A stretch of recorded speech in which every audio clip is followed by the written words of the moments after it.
आज हम दो स्टार पे बात करेंगे। एक है लिब्रा और दूसरा है स्कॉर्पियो।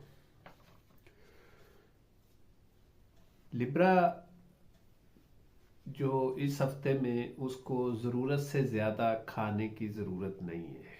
खाने का जो शौकीन लिब्रा हैं उनको अपनी थोड़ी सी आदत को तब्दील करना होगा ताकि उनको सेहत के मुतालिक मज़ीद परेशानियां ना हों, ताकि वो अपना वज़न भी कम कर सके और अपने परेशानियों को भी कम कर सके।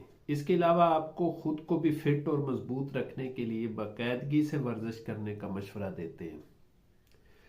लिब्रा के इतबार से मुश्तरी के 7वें घर में होने की वजह से ये हफ्ता किसी भी किस्म की आप कोई छोटी जायदाद खरीद सकते हैं और ख़रीदेंगे।